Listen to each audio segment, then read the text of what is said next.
Good morning everybody. मैं आज दुटा अंक आपलोक लगत लै समाधान কৰিবলৈ ट्राई কৰি আছো।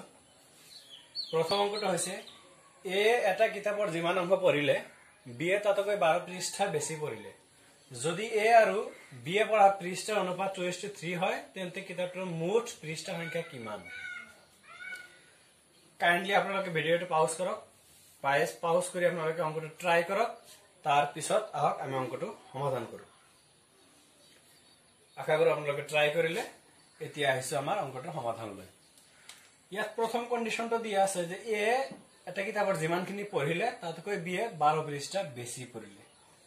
এটো ধৰি লৈছে এটা কিতাপ, কিতাপৰ ইমানখিনি সাপোজ এ পঢ়িলে বি অলপ বেছি পঢ়িছে, এ আৰু বি এৰ সমান সমান এখিনি ধৰিলো, এখিনি অলপ বেছি পঢ়িলে বি এ কিমানখিনি বেছি পঢ়িলে 12 পৃষ্ঠা।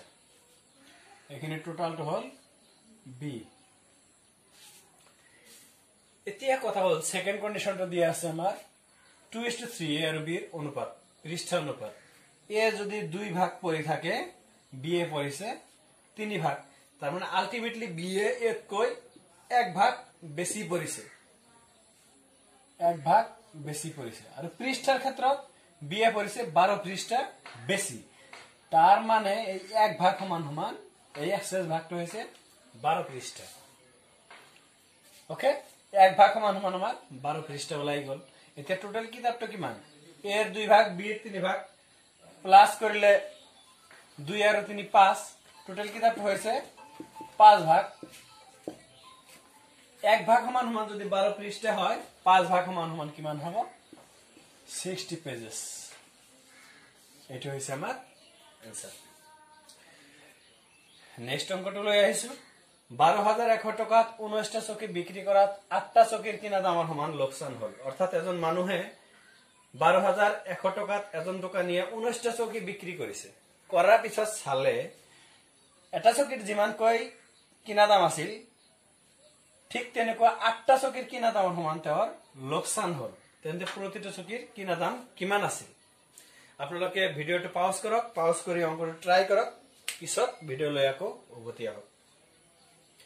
আশা কৰো आपलोके भिडिओটো पाउज करी आपलोके अंकটো ट्राई কৰিছে। এতিয়া আহক আমি সমাধান কৰো।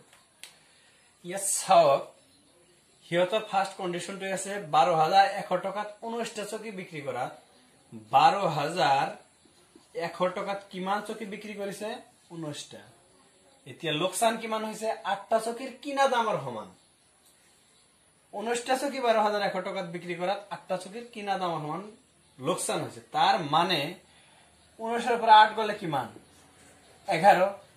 11টা চকী যদি 12100 টাকাত বিক্রি কৰিলে হেতেন তেন্তে হিয়তৰ লাভ বা লোকসান এটাও নহল হেতেন।